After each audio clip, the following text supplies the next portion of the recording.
All right, so I'm recording. So there's a couple things about transaction desks that will help you. One is setting up templates, which is why you're here today. We're going to set up a template, and you can have templates for everything that you do. You can have a single family residential. You can have a multi-home. You can have lots, lands, templates. You can have purchase offer. You can have a buyer packet that has the agency agreement, the affiliated business agreement, the fair housing agreement, and the exclusive right to represent in that packet. So you have everything the day you need it. And you can have things pre-filled to a certain extent. Anything that you pre-fill, I'm going to repeat that, anything that you pre-fill, you can edit. So let's say you wrote something in a contract that in general is how you use your contract, but you come up a unique situation, you can change it. So using a template and pre-filling most of the information that's consistent across the board will help save you time when you're writing and you're busy, especially in the spring market. Let's hope that you're all so busy this will come in handy. The second thing is, and this was the part that when I was a new agent using Authentisign, that I forgot. I took a class and then I promptly forgot this really, really easy tip. If I went into Transaction Desk to use my template or to create, before that I didn't have a template, to use my forms and documents, and I didn't go through Matrix to auto-populate information, it's horrible. It will make you cry. It's so awful. It's so cumbersome. So there are two things that we'll learn. One is the templates, and then two, we'll learn how to marry that to Matrix so that we can make things really simple for ourselves. So how many of you are using Authentisign now at all? Transaction Desk. Okay, so the Transaction Desk part, the template part, is about putting all the documents and forms together so that you can get them to Authentisign to send for e-signatures. The nice thing about Transaction Desk is you can read everything clearly on the contract because it's basically typed. So it looks nicer, it looks more professional. And when you're handing that over to your admins to put in, the information is very clean and clear. So it makes everybody's job easier. Does that make sense, everybody? Yes. All right. So let's get going. And you guys, a lot of you know me. Oh, Melba, you made it. Yay. Yeah. She was struggling to get in. I'm not on the screen. So again, if you guys have questions, just let me know. You can do two things. You can raise your hand, which may be hard for me to see if you're on a couple of screens. And if somebody else sees a hand, or if you just speak and I don't see it, would somebody just take it upon themselves to let me know? Okay. I can take all the help I can get because there's 57 people on right now. Hopefully everybody will get in. There was 153 people registered. So let's get on with it. So I'm going to share my screen.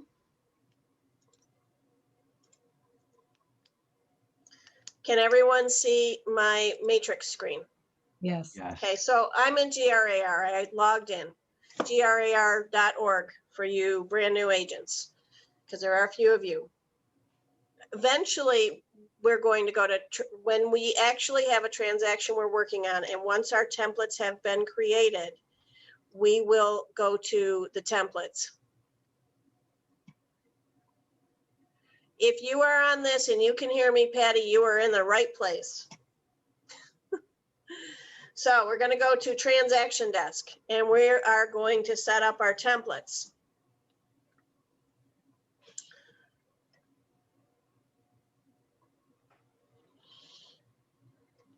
It's taking a minute to open.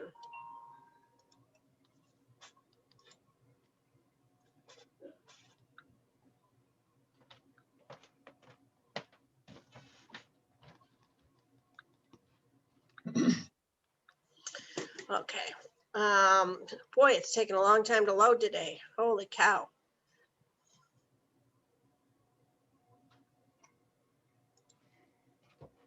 If you want to turn on your camera, at the bottom of your screen, you should see a little microphone. That's for your microphone, and you should see a little camera icon. If you just click the line, so the line's off, then we can see you. And I do like to see people's faces. Good grief, this is taking a long time to open up. There we go. All right, so this is going to bring you into your agent dashboard.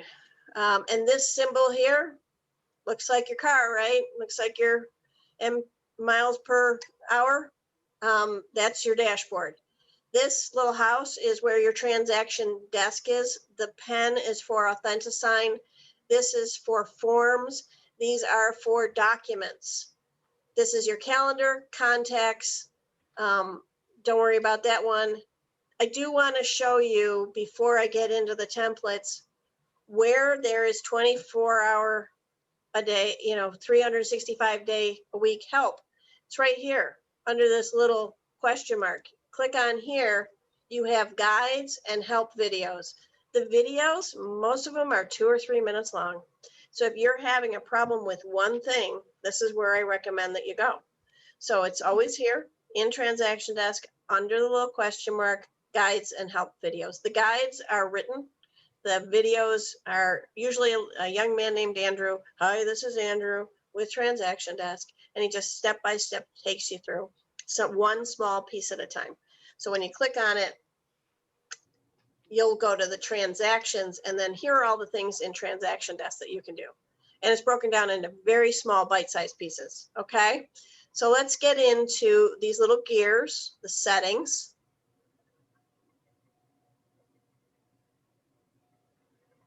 We are going to go to transaction templates. Everybody got that? So we're in the gears, transaction templates. So if you've created a template with your name, if you use these up and down arrows and you say name, anything that you've named yourself is going to be right here. It'll move to the top of the list. So what I recommend is that when you are creating your templates, name them. Fran's single family residential purchase offers. Nancy's single family residential listing paperwork. Okay, let me get Zoom. I got to send an invitation to Josephine.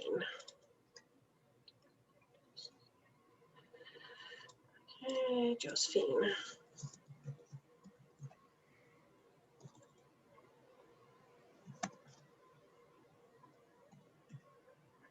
Oh, I can never spell her name. Velasquez.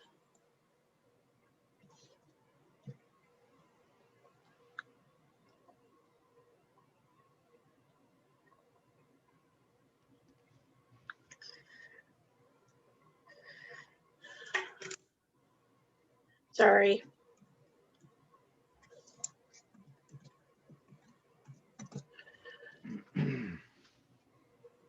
Okie doke. Here we go. All right. So I recommend that you use your name and then name the form. My single family residential, my multifamily, my lots and lands, whether it's a purchase offer or a listing agreement. That way, when you're going in and finding them, you can find them quickly and you know when they are. You may also, if you're going to want to make sure they stay up to date. Now, if I went into, let's go in here. This one might be old. I'm hoping that I have an old form in here. Nope. So if I have an old form,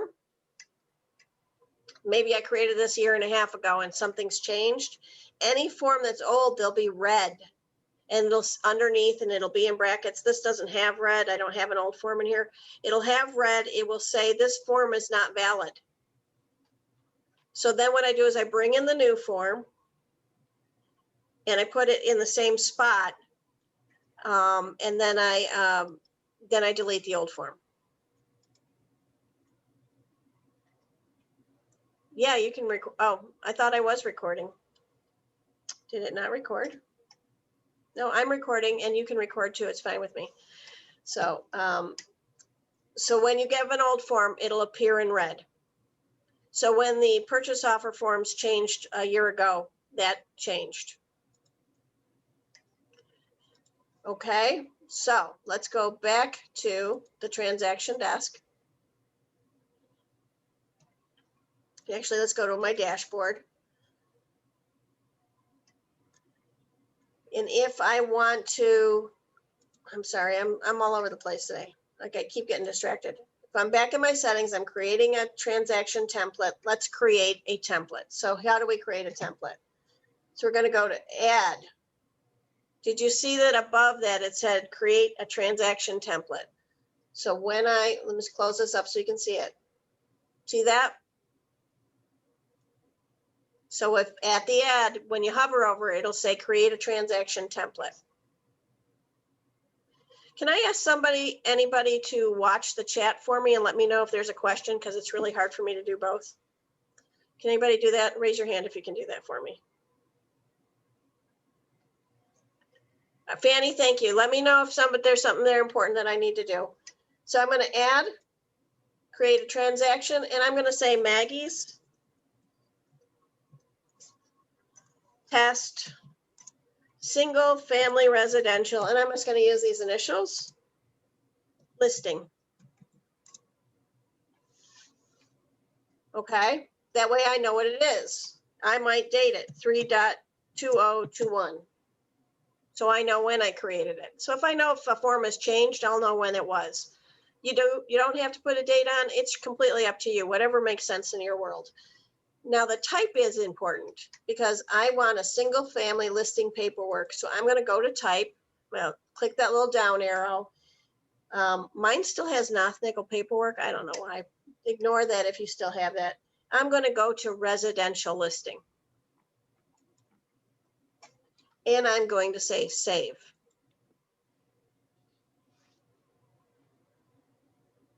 Okay, so now I have Maggie single family residential. I'm going to say residential listing, and I'm going to go to the forms category. Now, if I click on this right now, it says empty, no forms found.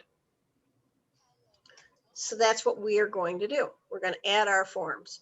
So for a listing, I'm going to click the plus sign.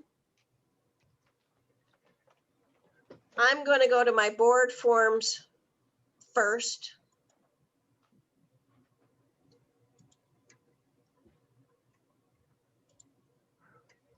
And I'm going to look for my disclosure of real estate agency. So here's a tip, because I screw this up all the time when I'm doing this. When I am doing a new template, I will take out a Post-it notepad. It's so hard to do this when I have a virtual background. I'll take out a Post-it note and I will write the word listing and put it on my computer right in front of me. Anybody want to guess why I do that? So I'm going to take a stab at it. Why do I do that?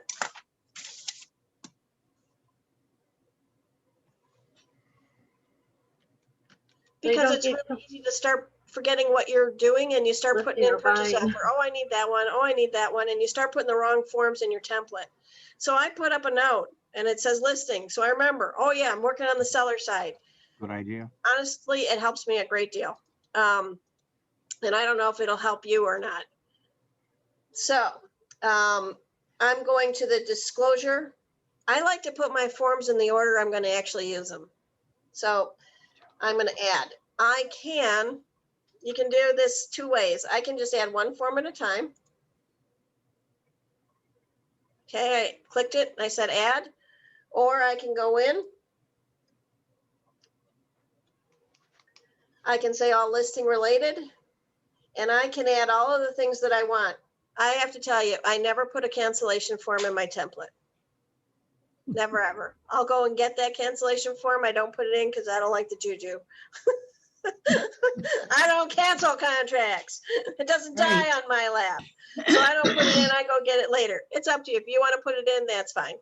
So I'm going to put in a change form. I may have a delayed showing in negotiation. I definitely have to have a disclosure of fair housing. Does everybody know they have to have a fair housing disclosure now? Mhm. Does anybody not know that? If you do not know that, you are in violation. You must 100% of the time, buyers and sellers have a fair housing disclosure.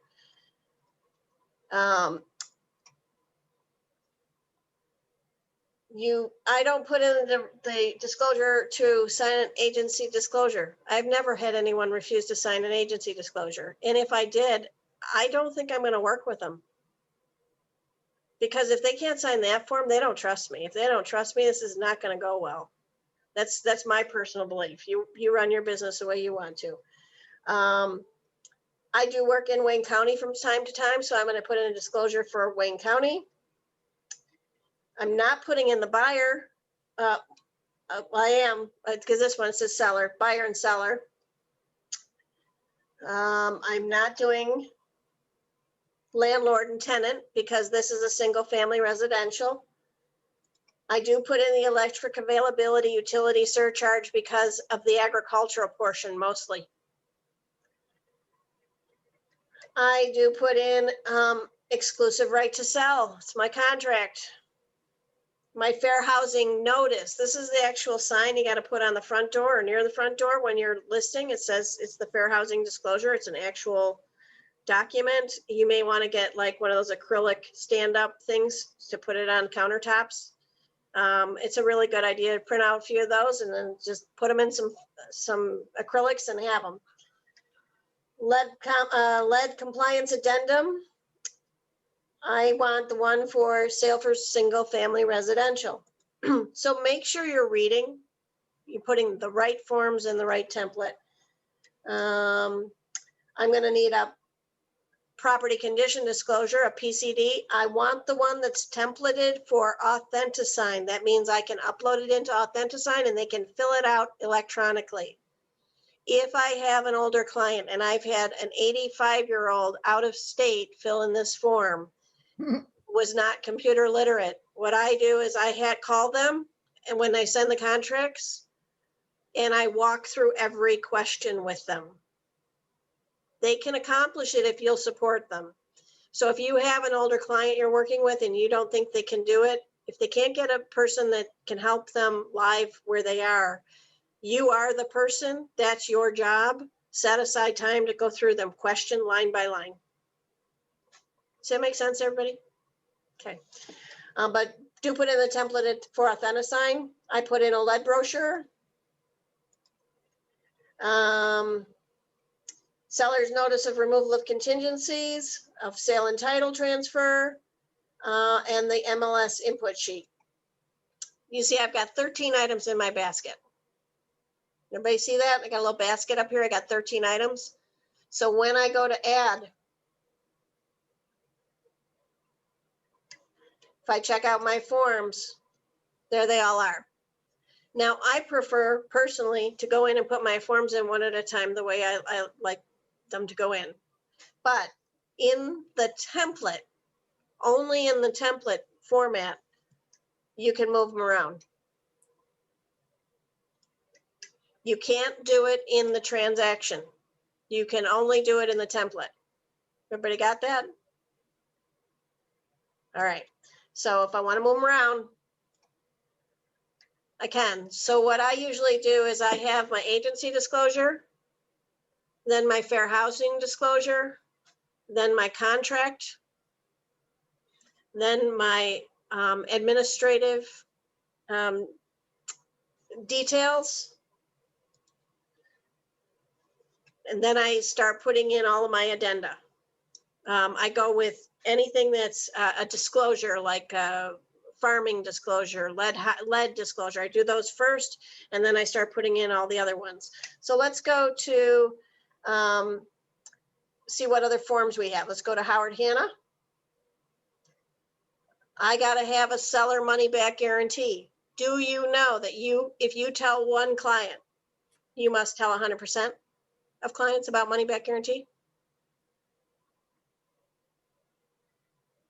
I'm seeing some faces. If you tell one person about anything in real estate, you must tell 100% of people. Anybody tell me why? Somebody tell me why? With a voice, unmute yourself, tell me. Fair housing, because of fair housing, Somebody if you tell do it- me. because of fair housing, Discrimination. I'm muted. No wonder I can't hear you. What'd you say? I'm sorry. because of fair housing. It's discrimination not to tell everybody the same thing. Right. Exactly right. All of you who answered. It's fair housing. It's discrimination. I don't know if you need it for land. So if you tell one person, you got to tell 100% of people. So you got to put in your seller money back guarantee. And by the way, use it. Get you a 6-month contract, even if it sells overnight.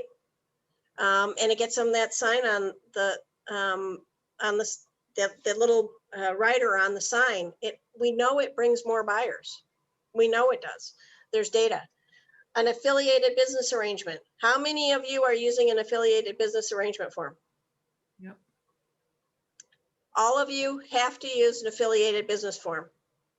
This says we're affiliated first priority. It used to say barristers. It says Howard Hanna Home Insurance. Does it matter if they don't use any of those? Does it? No.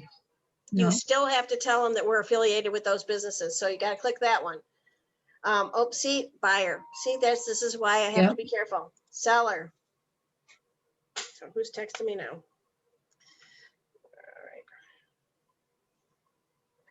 All right. Let's see. Buyer. So you got to read. If I have a seller who's telling me they're going to list, I'm always going to fill out a customer registration form for new builds, period. And if they tell me they're not looking for a new house, but they're working in that price range, guess what? I'm sending it to every new build in the area they're looking in. Anybody want to tell me why I'm doing that? Cover your butt. Thank you. Why, Melba? Pre-register them. Yeah, because Pre-register them, Nils says. Why, Nils? Just on the chance that they go without you, you at least have Yeah. them registered at whatever project they enter. An awful lot of realtors have lost a client who's walked into a new build and the new build says, hey, I can save you money. mhm. Cover your butt. Does it guarantee? Loyalty too. I have a No. question. Sure, Joyce. On the customer registration form, do you use that instead of the builder's registration form? I will use the customer registration form unless I know they're going to a certain builder. If they're going to a certain builder and I know it for sure, then I'll use the builders. So just the customer registration form is enough then to get you registered with all these builders?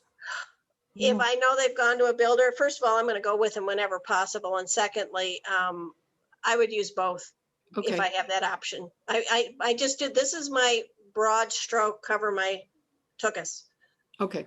The second one is a better form because need the to- builders like to use their own forms. Yes? Do they have to honor it?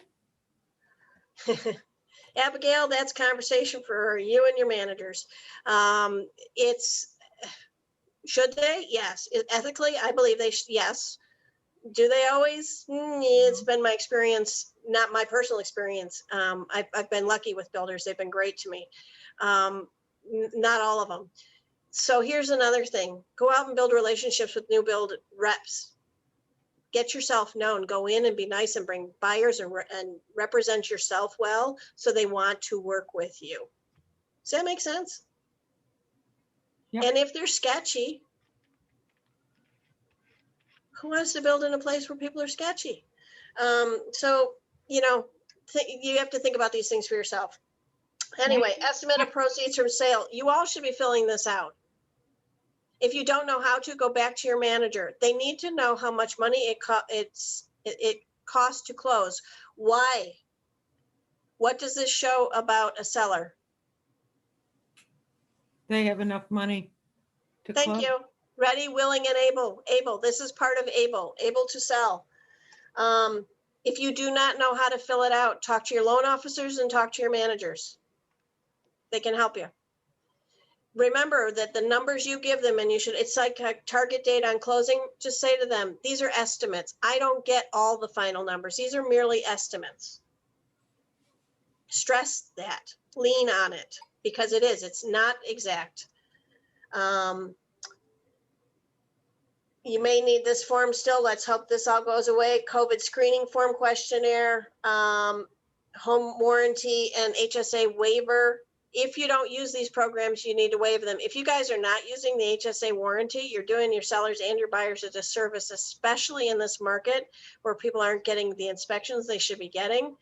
Make sure somebody's buying it, buyer or seller. For under $600, these are great, the HSA warranty. And people say all the time, oh, they don't really work. Yes, they do. The average person who has one makes 2.5 claims a year, their first year. If you're a buyer, you can buy it again the next year. So there's some real benefits. From a seller, it's free for them till closing, and it covers them for the listing period to closing. So for like 6 months. So if their dishwasher broke, they could have their dishwasher fixed. They just pay the service charge or replaced if it required it. And it doesn't cost them anything until closing. If they don't close, guess what? HSA does not bill them. So why aren't you guys using this? Because I know you're not, because I see the numbers. It's crazy not to use it. Maggie, I actually have it on my own house, just so to see how it worked. They paid over $500 in plumbing repairs for just the $100, and I sell it all the time to my clients. It's fantastic. My very first house, I had a warranty, and it replaced my furnace for $100 deductible, which my husband and I at that time could not have paid for. We could not have replaced our furnace. I don't know what we would have done. Home warranty, put the warranty in. It's the whole warranty. Inspection waiver. Really be careful about advising people not to get inspections. I know it's a seller's market, but you do have some responsibility to your buyers. These are conversations that are tough. Make sure your people have deep enough pockets that they could handle repairs if they had to. Does that make sense, everybody? Yep. Be careful. And as a listing agent, be mindful of that. Unfortunately, we can't, it's really hard to move a seller from cash, no contingencies of any kind, including inspection. So a way to get around that and make sure everybody's covered and that the house is decent is done a pre-inspection. Pre-inspection is a very valid course, and then you just fix the things you have to fix right then, right now. Sell a house that's worthwhile. Lead paint disclosure, listing input checklist, money back guaranteed, that's the buyer. Multiple escalation clause, that's not for you, that's for a buyer. Listing that will be in their post sign form. Purchase, sales submission checklist, seller's disclosure receipt, and web title. So now I have 14 things in my basket, and I'm going to add them. And delayed negotiations. Wasn't that in there? I thought it was. I didn't see Oh, it. there it is. Oh, I think okay. I put it in the first group. Thanks, Dana. It's a very important form. So here's how I recommend you put your templates together. If you don't have a system already, go to your admin and ask for their buyer packet, their listing packet, and put them together in the order your office puts them together. Why? Because your admin's going to tear them apart and put them together in that order anyway. So get used to putting them together the way your admin does, because it's easier for them. It's quicker for them to input it into the system. Does that make sense, everybody? Mm-hmm. All right, so ask them for their packet and then put your forms in. If you use something additionally, you're a seasoned agent and you use something else, or you put something in there, go ahead and put in the form. I may not have everything that you put in. I may have something you never put in. That's okay, because we are all independent contractors. The importance of the template is that you have one that you can use and it works for you. Is that okay? Yep. So, all right, now I got my templates in. I'm going to move them around so that they're the order I want them to be in. I'm not really going to do that right now because I want to show you how to actually use these. But everybody gets, I can move them, right? I hover over it. I have to wait till I get 4 arrows. Once I got the 4 arrows, I can drag it wherever I need it. Okay. Brian Buffini likes to say, education without implementation is merely entertainment. So if you don't go play with this after you've learned it, you won't know how to use it.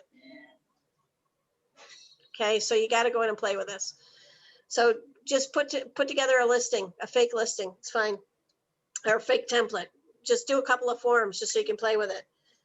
So I'm going to go into this is where it gets important. You're going to click on a form, on each individual form.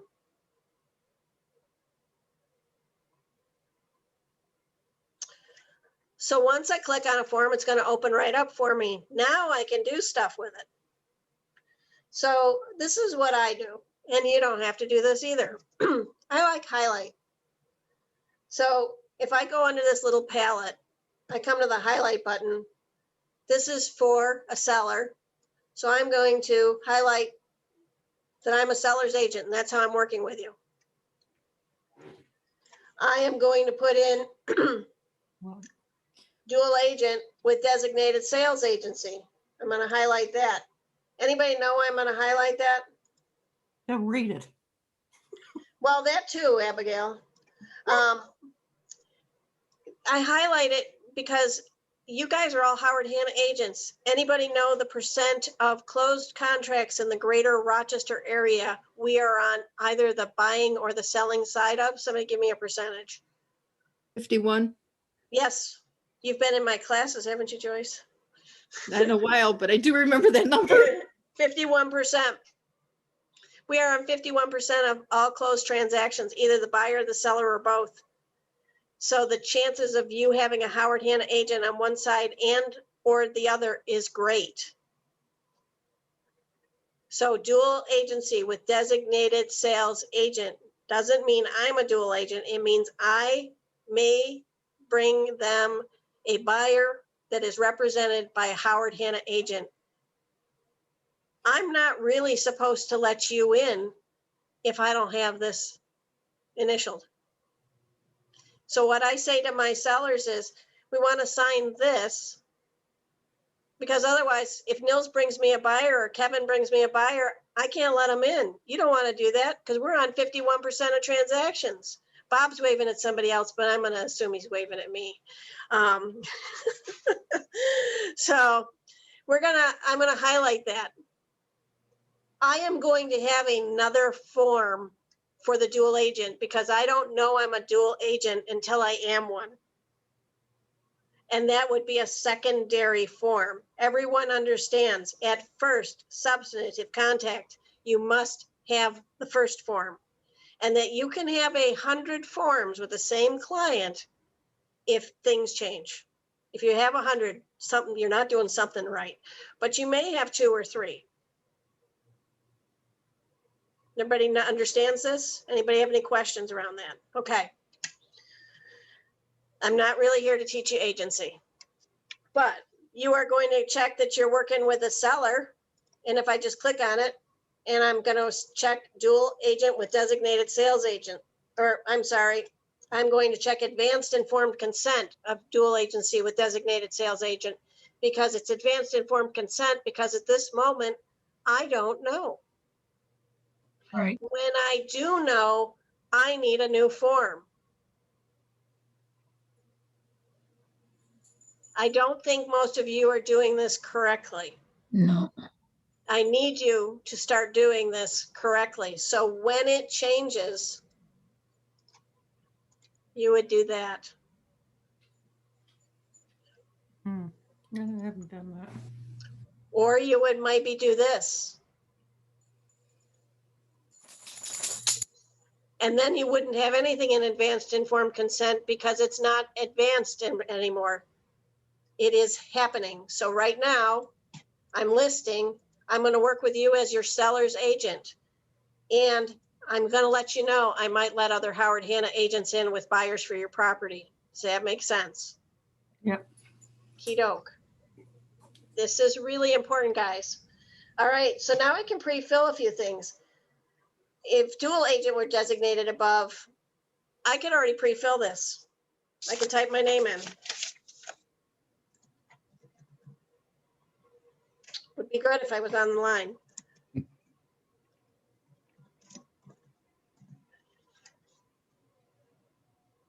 And see, that would be on the wrong line because that's for the buyer. That's why you have to read. So I would check this line and I put it there. And then I'm already going to click the sellers. I'm not going to pre-fill this on the listing. I would on a dual agent form or a dual designated form. This one is for a listing. So in this form, I'm going to have sellers, advanced informed. These are going to be blank. I'm going to click sellers. And then later we're going to come in and click, we're going to fill out. Notice there are boxes later for you to fill out for your sellers. Now there's a couple ways to save the forms. The only way that I've consistently found that it saves your forms correctly is to go to File, Save, click.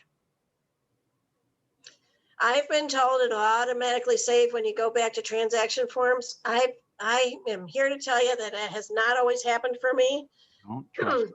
So I do not have trust. So I do save, and I want to see this green box, saved form.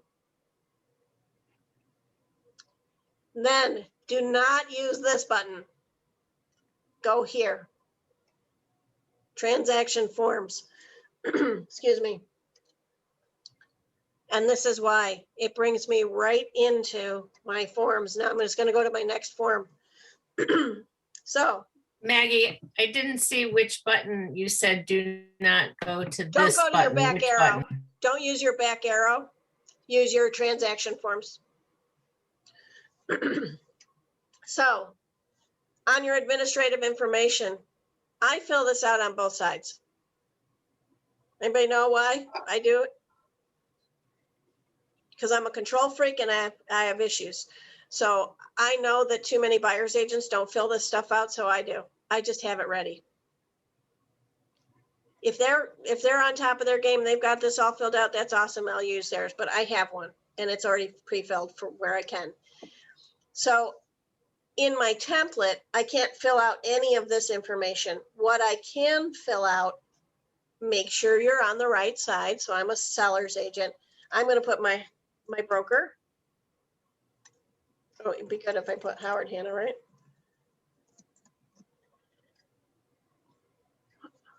How many of you know the license number for the brokerage off the top of your head? Not me. Okay, me either. So here's where you go find it. You go to Matrix.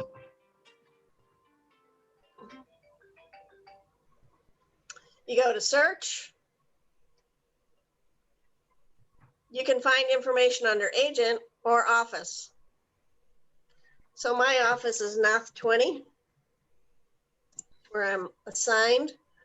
So if I click on my office, there's the license number. It's actually the same for all of our offices, but go here anyway. That way you'll know you got the right one. I'm gonna copy and I just pasted it right in. Then you're gonna put in your office address. Gonna fill in the city. Now here's a nice little tip. If I fill in the city, after I fill it in, I'm not going to start to type New York. I'm going to tab over and it'll give me New York. It gives me its own space. Okay, Maggie, I have a question of course. on the administrative sheet. Typically when I'm doing the Athenasine for a listing, I set it up in transaction. I didn't make my own templates like this, but I just used it and then I populated from the MLS and all this information was filled in already for me and I didn't have to type it in. I like to put it in my template and have it all ready to go just in case. Okay. Because sometimes they're not in the MLS. Every property is not in the MLS, with information like when you're listing. Good point. Could be something that hasn't been listed for 25 years or hasn't been listed for 25 years. So it's nothing there. Okay. So then you're just going to put in your phone numbers. Doesn't matter. 111. 0236, whatever. Fill in your fax number. There are still a few older attorneys that need a fax number. Listing agent, that's you. You're gonna put in your name. your license number. You're going to put in your phone number,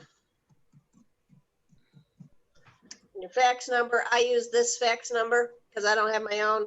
I put my cell phone back in again, even though it's the same thing. I don't use my office phone. Why do I do that? Because people don't read. So put it in both places. I put my email in, and then I put my public ID. Aye. All right, so put in your email, and then you're going to somebody tell me how I'm going to save it. Hmm. Go to File, Thank you. Save, Yep. Save. Good job, Fanny. Fanny's brand new. Good job. Paying attention. I like it. And then I just go back to transaction forms, and I'm back in. So you are just going to go in and start filling in all the information that you use on every single form, and that will be your template. Anybody have any questions about that? We're not going to go through every form, but do yourself a favor. Check and see where use the tab button. Most of them have this, a little and. They have spots for states that are different. So if you use the tab form, you're not going to miss as many spots. There's a question. Yep. What's the question? Let me see. How do you replace a dated form with a new one? Good question. I will show you that in 1 second. So once you've got everything in here that you want, you're just going to go File, Save, Save. Go back to your transaction form. So if I have a form here and it's in red and it says you have an outdated form, I'm going to go back into my dashboard I'm going to go into my settings. I'm going to go into my transaction templates. I'm going to use the name button so I can put them in the order I want. I'm going to find so this was let's say I had an old form in here. I just created this, Maggie's test. If I want to take a form out, I go to my forms, and let's say this one's in red. This form is no longer valid because they've had an updated form.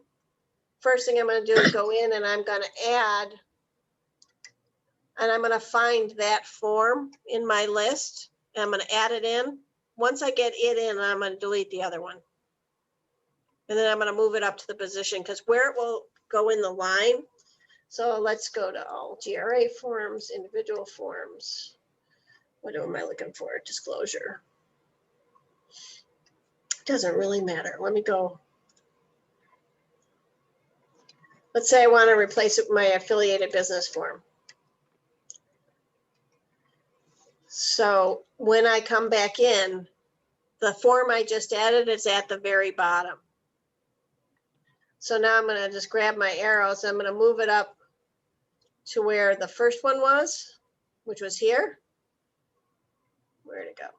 I lost it. There it is. And I'm going to get rid of this one. I'm going to click here and delete. Yes. If I want to delete multiple forms, I can click the big circles. I'm going to come up to the basket, and it's going to ask me if I want to delete all of them. Anybody have any questions about that? So my method is to go get the new form first, put it in, go to the bottom of the list, move it up to the same position as the old form, because I can't remember. And then I'm going to delete the other one.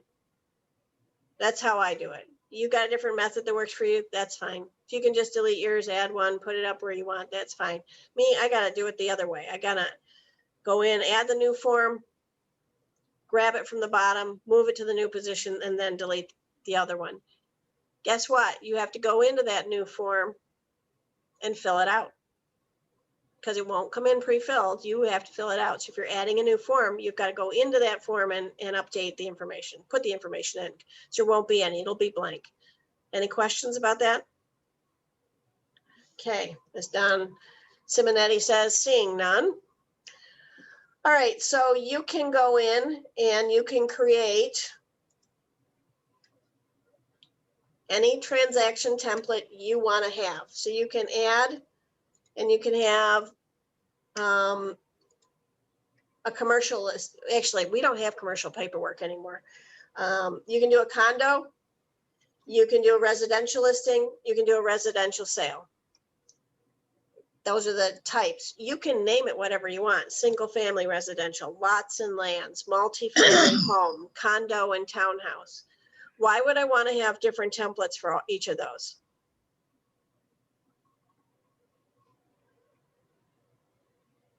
Easier to find, maybe. Well, why do I want to do I don't want to put all the forms for all of those things in one thing. I want to have really easy to use templates. So if I'm doing lots and land, I don't need the same things that I do on a single family residential. If I'm doing an HOA, I need a different contract. I need different addenda. I want different reminders. It's cleaner. Maggie, Yes. under land contracts, do you have to do the money back guarantee? Because I don't think No, buy land. no. No, So you again, can't. you're not going to have all the same forms. Also, but if I have the money back guarantee and I'm listing a $60,000 house, can I use the money back guarantee? No. But that doesn't matter because I can put so once I have my template, now I'm going to show you how it works. Once I have my template, I can choose which forms I need for this particular listing. Okay. So let's go into matrix. So we'll show you something a little easier. So let's go single family. Let's say active. Let's say Monroe County. Let's say 200 to 205. Got results. Let's pick one. Let's say I want to write an offer on this house. And for new agents, you can do this. You can just play with them. Just don't send them to anybody. Okay? But you're not breaking anything to do a contract. So for those of you who have taken this class before, this used to be something that looked like a little green and yellow clock. It is now the lone wolf baying at the moon. So it's red with white, and it's actually a little wolf. So I'm going to click on the lone wolf symbol. I hate when they change things like that because it's confusing. So that's changed. So now you're going to click on the lone wolf. And this is where it gets sweet. This is how it saves you time. So you've taken a half a day and you've made all your templates. Because it's going to take you a few hours. First one's going to take you lots longer than the second one and the third one. You get that, right? Once you've done one, they go pretty quick. So now I'm going to choose my template. You're going to look for your template. This is why I recommend you name them. So I'm going to use Maggie's single family test that I just created. I'm going to be the listing agent and I'm going to use the wizard because what's better than a wizard? So I'm going to create.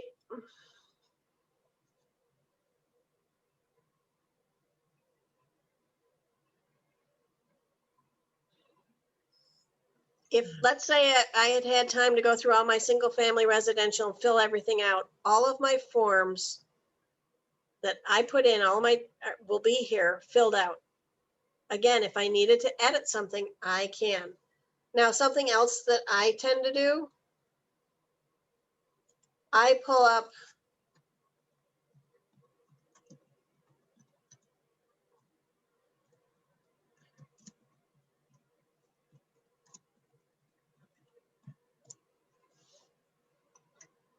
the portal.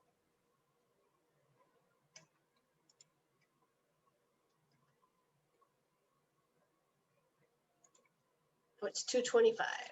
225. Oops, wrong line.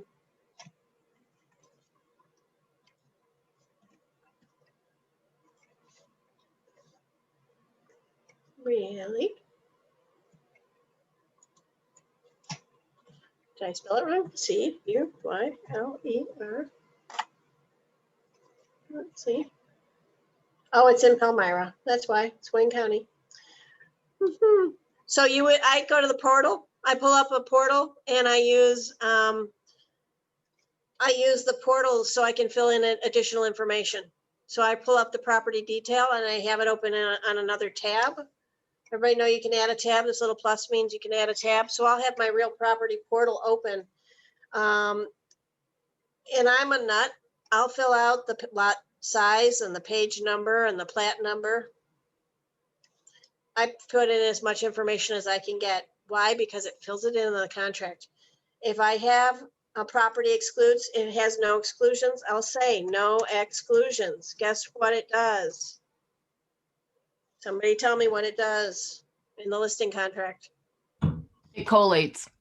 It writes no exclusions. Yep. Leased items, none.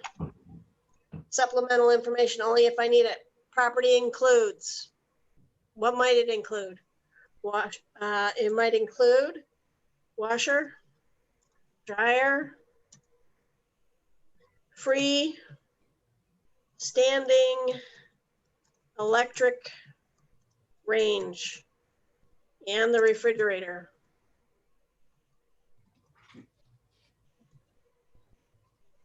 Might include those, right?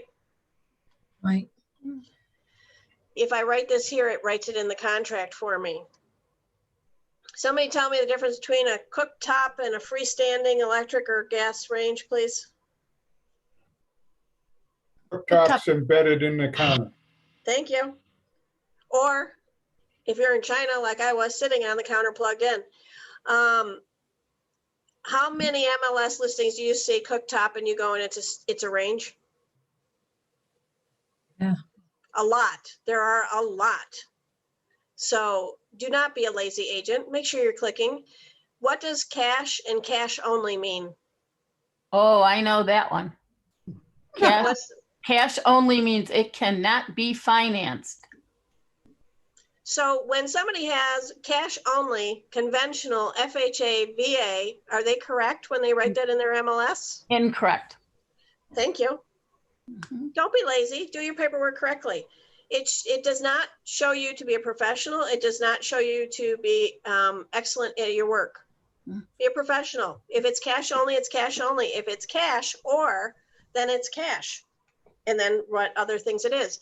If you say FHA, VA, and USDA, can it have peeling paint? Can it have a cracked window? Can it be missing a railing on more than 4 stairs? Can it have, Absolutely.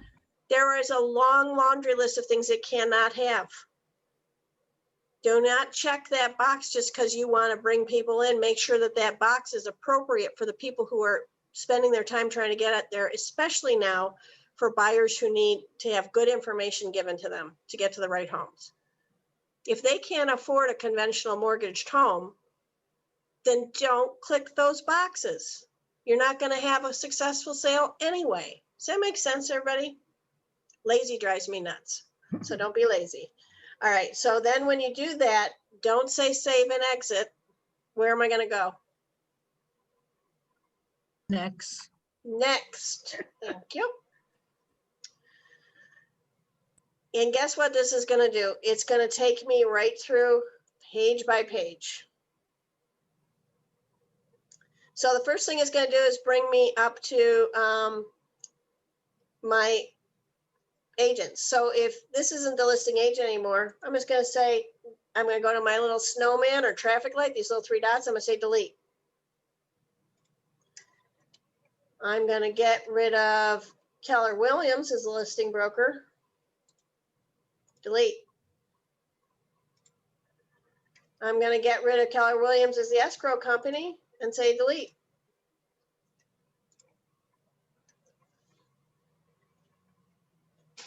And I'm going to put in anything else that may be important to me. If I've got another seller, I can add that seller by using the plus sign. I'm going to create a new transaction contact. I'm going to fill out all the information and their address make sure that the address that they do their billing at is the address you need. Because their billing address might be in Florida. Make sure you have the right information.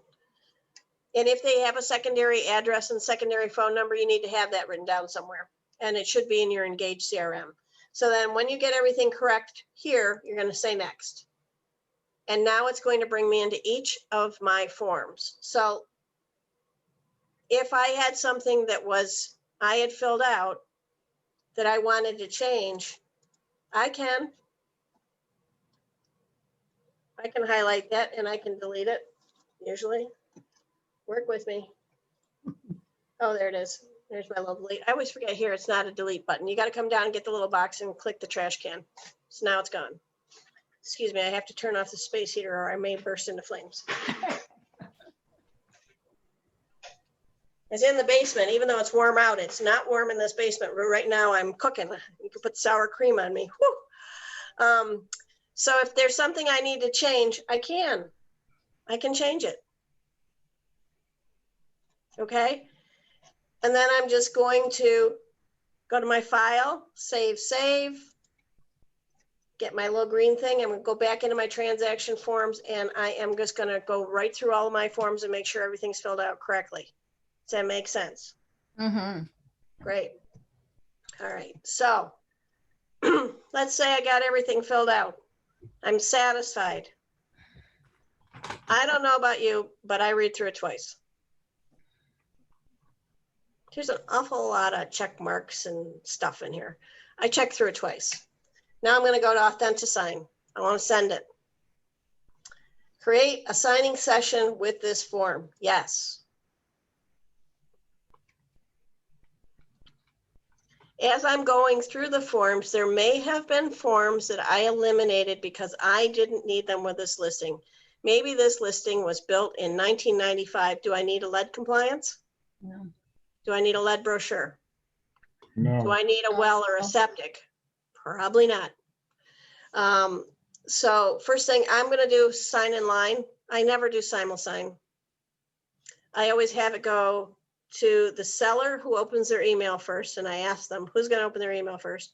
To the second seller, if there's more than one, I just ask them, what's the order? Then it's going to come back to me, and I'm going to check all my work before I send it anywhere else, like to even my admin. I can add my admin. I can add my manager. I can add my loan officer. I can add my attorney. When it's appropriate to send it, I can send this, use this system to send to anybody I want. Just make sure wherever you're sending it, what you're sending is appropriate for the receiving party, that you're not sending anything confidential to someone who doesn't have the right to see it. Does that make sense? Okay, so participants. I'm going to pick my seller and I'm going to pick me. Although I'm not going to pick him right now because I don't want to make a mistake and send it to somebody who's going, who is this person? My house is listed with this other lady. I'm not signed with them. They do have to be a signer for Authentisign to work. You have to have at least one signer on it. So add. So I can add all the participants I want. If I want to add a participant that I don't have here, I'm just going to make myself the seller for this case. I can add all the participants I want. I can add them from contacts. I can add a new participant. I can add them from this transaction. Does that make sense, everybody? Mm-hmm. Okay. And I just click the box and add them. Then I'm going to add my documents. Right now, how many documents am I going to have? Just the one. 13. I'm only going to have that one that I started with. So here's how I add my other documents. I'm going to go in, add documents. And I'm going to go to select from the address I'm working on. Look, there's all my forms. Now I'm just going to click the ones I want. I already have this one. So I'm going to add my administration. I'm going to add my fair housing. I'm not doing a change form yet. It's not Wayne County. Well, actually, this one is in Wayne County. Why do I need a Wayne County? Anybody know? Why do I need a Wayne County disclosure form? Agricultural. If you are buying or selling a house in Wayne County, any house in Wayne County, you are in an agricultural district. They got so tired of people saying, I didn't know I was in farm country. I can smell manure. I can smell fertilizer. Oh dear. That you cannot move to Wayne County without having that form signed, period. So if you're sell or buy in Wayne County, you should have that form.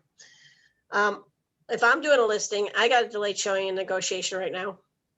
The way I do it, I list on Thursday or Friday morning.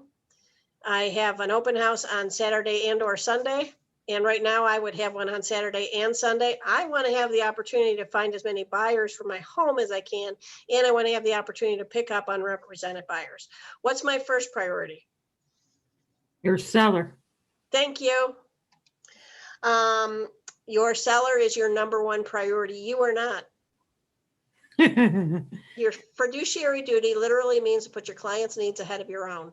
And that's what you should be doing in your career. All right. Yes, ma'am. There's a form, a New York State agricultural form too. There is, but in Wayne County, you have to have the Wayne County form. Right, right. Yeah, otherwise you would use the electric availability, utility surcharge, and agricultural district. And when I use this form, I highlight that agricultural district. Like I did on the disclosure form, I use that highlighter and I just drag it and copy and I highlight that form. So this house was not built before 78, so I'm going to have an exclusive right to sell. I'm going to have a PCD. I'm not going to have the contingency stuff for removing. I'm going to have my MLS data sheet, my money back guarantee program, my affiliated business. Oh, my seller might be buying in a new build, so I'm going to have my registration form. I'm going to have their proceeds, amendment. I'm going to do the screening questionnaire. I'm not going to have the waiver because they're getting the warranty. I'm going to put the warranty in. I'm not putting in that. So I'm just going to pick all of these, my post sign, my listing, and I'm going to add.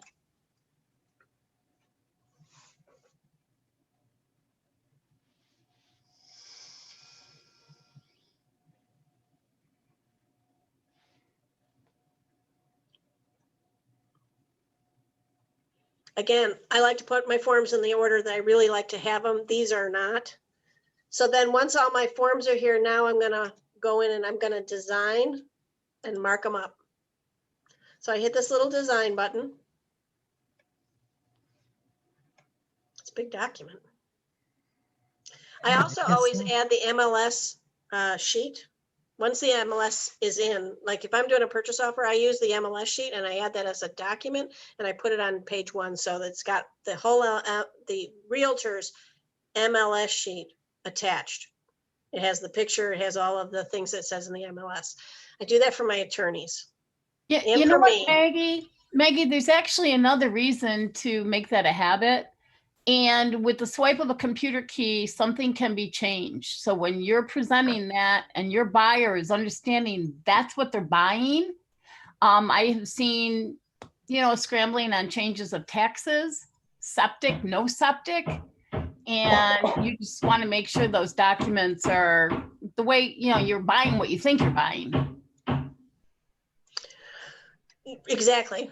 So for all of those reasons, I put in the MLS sheet, in the full one, the realtor full sheet with the, because I want to have those private comments.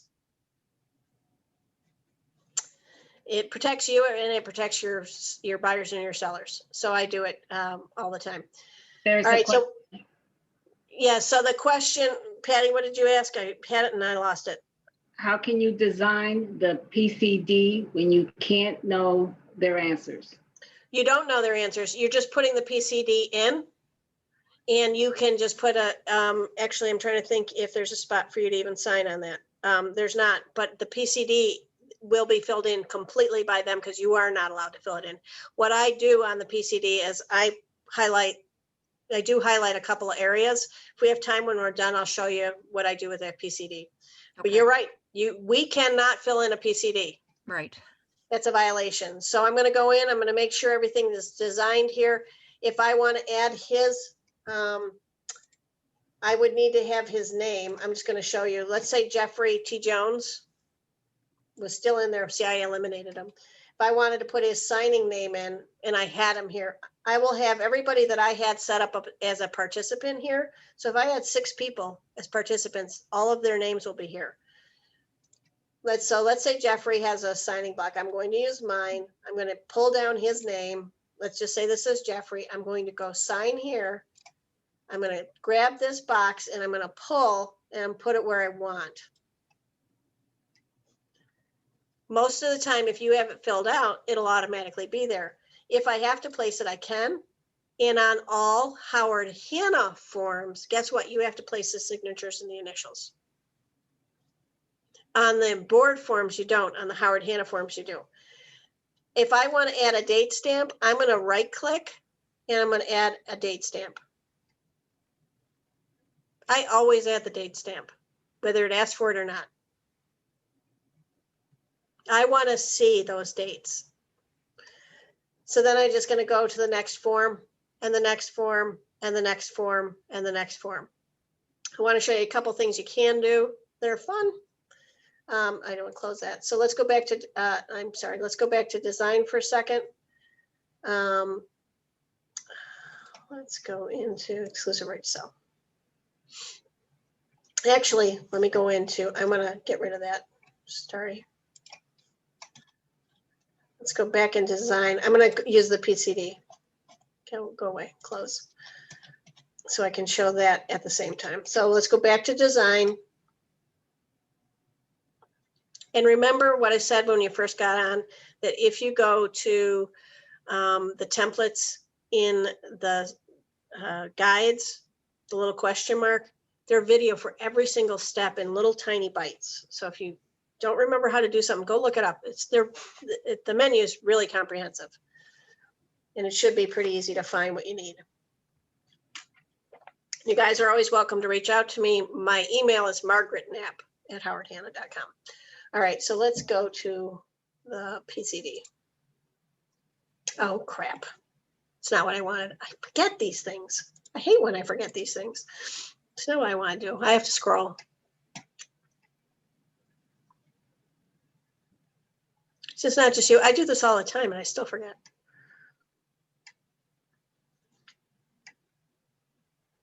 I always want to go to the next page, and this is not how that works. You have to scroll through. So now they've seen me do it twice. You should know better than me. Learn from my mistakes. All right, so I'm going to scroll down. Let's go to find that PCD. All right, so on the PCD, if I didn't do everything I wanted to before I started, I can still do it here. So if I want to mark it up, I want to use my highlighter. I do this first, instructions to seller. These are my instructions to the seller on the PCD. If you know it to be true, it's true. If you know it's untrue, it's not true. If you think it's true or you think it's not true, it's unknown. Thinking is not knowing. If you don't have it, it's NA. I like to make it really clean and simple, and most people get that. So I do that. Now, I learned this from Cheryl Seipel, who's an agent in the Canandaigua office. Cheryl said she once did a PCD electronically, and a client said, I never saw page 2. So this is what I do now. I put their initial, I make them initial every page. And I drag down the initial and I put it on every page. If I had 2 signers, I'm going to get both initials side by side. So they can't tell me they didn't see every page. These used to be initial. There used to be an initial on each of these pages. So I'm going to go into every page and I'm going to put that initial. Maggie, when that's sent to them, then they can check off the boxes. There's nothing you have to do additional. Yep, they just click on it. So an electronic signature is just click, click, click, click, whether it's a sign or an initial. So what they're going to get here is they're going to have, it'll have like circles and they'll click on what's right. Yes, no, unknown, or NA. Maggie, It looks like a target. Yes. how is it that they can click on the yes, no, or unknown if you don't set it up. I'm familiar with DocuSign, and you have It's already templated for Authentisign. to, as the option. It's already templated for Authentisign, so it has these little targets, and they just click on the one that's right. So here's what you should do. Oh, okay. Send yourself a PCD as a signer and click fill one out. Fill one out. Perfect. When it gets to this page, I do this. Mark up, highlight.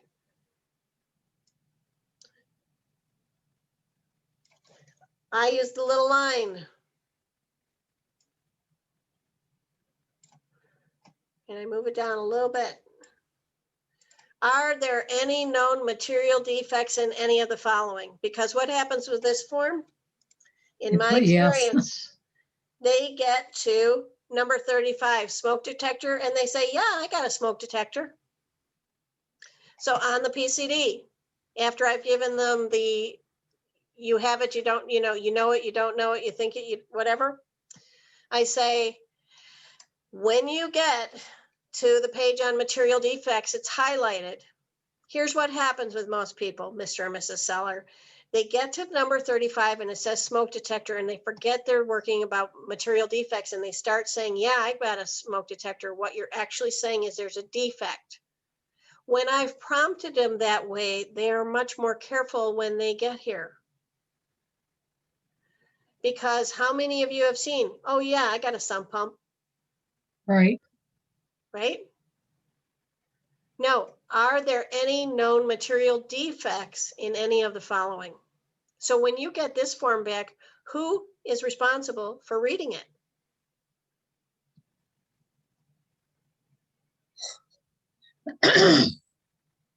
Who? You is are. responsible? Thank you. You are responsible for reading it. So if I read it and it says, I've got a material, yeah, I got a material defect with my foundation or my slab. Oh, Bill, this is Maggie Knapp. I was reading over your PCD and it says, yes, you have material defects in your slab and your foundation. Is that correct? Oh, no, I just meant to say I had one. Oh, okay. We need to change this form. Okay, yeah, we gotta make sure this form's correct. Can you just click it out and then have him initial it? You absolutely can. You can come back and edit it and change it. So then I'm going to put my initials back in on every page, and I'm going to have Maggie, him sign. Yes. On Nils. initials, I found out that under layouts, Yep. sometimes it will refer to a document like property condition disclosure statement, and you will actually be able to place in each document the initials. Yes, you can. So it's how you want to do it. Whatever's easiest for you. I just want on the PCD, I do anytime an agent who's seasoned tells me something smart, like I had this happen to me once. Terry Watson, who's a great national speaker, said, only have a problem once. When you have a problem once, figure out what the problem was and then fix it so you don't have it again. So I never had that problem. She did. That's enough for me. I make sure I don't have that problem. And again, you are the CEO of your business. You can do it the way you want to. So then you're just going to come in and fix things and make sure everything's checked. So before I'm sending this out, I'm going to start filling things in. Maggie, should you do the one page or just do that whole PCD over again if they've made? You can just, if you haven't sent it anywhere, you can do the one page. You can do it anyway, as long as it's initialed and signed and dated, or initialed and dated. If you're sending it out after the fact, then you would want it dated. If you are just correcting it, you can just pull the old sheet and put it back in. If it's gone to anyone, like an attorney, you need to make sure it's correct. So sometimes it's just worth asking them how they want it. Do you want me to send you a new one? Or, everybody works differently. So I'm just going to call and say, hey, do you want me to do with just the sheet or just with the whole thing? It's like, how many of you have done a new page one on a contract? Yep. Sure. And you can. You don't have to do the whole contract. You can do a new page one. So, and those of you who are brand new, you'll figure out what that means eventually. It's not important today. So then when I get all done and I get to next,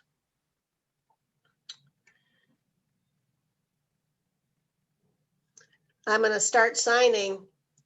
I always do the customized invitation. I always put the address.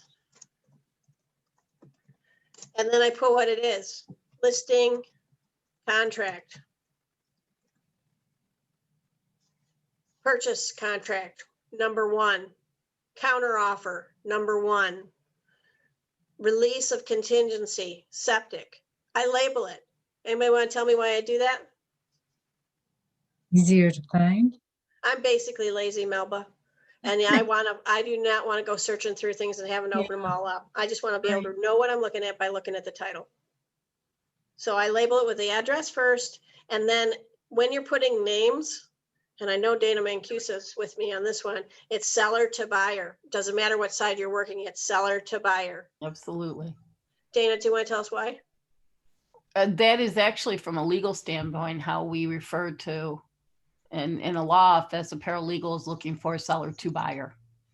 Because that's how the transaction flows. Okay, so it doesn't matter which side you're working on, the name Right. should be seller to buyer. And his last name is all you need. Yep. Unless, like, I actually had friends who were the sellers, SELLERS, Get out. and they sold their house to the BUYERSs. They did not. They absolutely, I swear, hand to God, they did. And so we needed names. Oh And the my. attorneys were having a stroke. At least it wasn't the other way around, because that would have been actually worse. Yeah, the sellers sold to the sellers sold to the buyers, and those were their actual legal names. So every once in a while, you're going to need a little bit more. And if it's a family member and it's junior and senior, you're going to want to have some differentiation so that you know what's going on. So I put this, and then I put my message in, and my message is going to be, dear Mr. and Mrs. Seller, please begin with start signing. Click on start signing. Just click on each box as the program takes you through. It'll be yellow with a red edge on it. Click on each one. When you're done, hit complete signing. And then it will go to the next person. And in capital letters, I write, if you have any questions, stop and call me before you complete signing. Why do I do that? Anybody? I'd much rather guide them through it correctly. If they don't understand it and they've signed it and it's gone out, I'm in the wrong. They have to understand a contract before it's complete. So if I want a fully executed and ratified contract, no matter what stage of it's going from, they need to understand what they're signing. So I always tell them, if you have a question, stop and call me immediately. Do not hit complete signing until that's clarified. And I have that verbal conversation with them before I send it to them. Do you have to do that? No, it's up to you. I do it on everything. And I have gotten a few phone calls saying, Maggie, I don't understand this. Okay, let's talk about that. Okay, I'm good. I would much rather have that conversation ahead of time than after, because people feel like you lied and you cheated. I never want anyone to feel that way. So if I'm putting it in writing, I think they feel like, even if they misunderstood, they don't feel like I was being deceitful or slippery. By putting that in writing, it establishes that I'm trying to do things at the height of my professional game. That makes sense, everybody? Mhm. So then if you're ready to send it, you would just hit send invitations and off it goes. And it's going to go to the first person in line if you did the sign in line. And that's it. There's lots more to learn. Yes, Melba? Does each buyer, like if there's two buyers, do they each have to have their own email? Same with the sellers? Do they each have No, to have they their don't. own? You Okay. can have separate emails. However, let's say it went to the same email. It's still going to go to one first, When they complete, then it will go to the second person. At the same email. Yep. Okay, that's a great question because I had that just happen to me recently and I was not sure how it would Yep. present. Yep. So it'll go to the first participant first, which is why I always ask them, who opens their email first? Mhm. Who's gonna open it and sign it first so that we have you first? And then we're gonna go from there. So first participant, regardless, if you have 3 or 4 of them, they're all the same email, it doesn't matter. It's gonna go from one to the other. Maggie, Okay. I have a question. Yes. So after the signing is complete, I usually print it out or download it to my computer and then I send it to my clients. So they always have a copy of what they've signed. But my question is, does the program, does AuthentiSign give them an email back saying final sign, click here? I mean, can they already access that for themselves? They can have this, let me think. They have the email that you sent, but it doesn't always have the same access. So no, I save a file and send it to them. Actually, on my admin sheet, on my listing paperwork or my buyer's paperwork, I have sent a copy to my, and at the end of the day, guys, I do it myself. I have trust issues. I do it myself. If they want a paper copy, they get a paper copy. If they want an electronic copy, if they say they want a paper copy, I send them an electronic copy as well. I don't care if they say they don't want one. I still send them both because someone, it can come in handy. So good luck with this. This is a great program. So remember, you do the templates in Transaction Desk, but when you go to use your template, you start in Matrix and you choose the correct template that you designed, and that will save you heaps and gobs of time. Otherwise, it's a nightmare. I know, because that's how I did it the first 3 times until I figured it out. Okay. Good Maggie, luck, guys. it looks like you recorded this. Where can we tap I into your will. recording? I will put it up on. If you go to your dashboard, go Hannah, and you go to training and education, you'll see the Howard Hanna YouTube channel. I have a New York State enrichment class playlist. It'll be in there. It takes a while for me to get it downloaded Okay. and uploaded. Good Okay, enough. probably Thank be you. there sometime tomorrow, Patty. Thanks a lot. Bye, You're everybody. welcome. Thank you, Bye. Maggie. Thanks. Bye, guys. Bye, Thanks. thanks. Thanks. Right. You're welcome, Abigail. I can't wait to see everybody in person again. Happy spring. Happy spring. You bet. Okay, let me stop recording.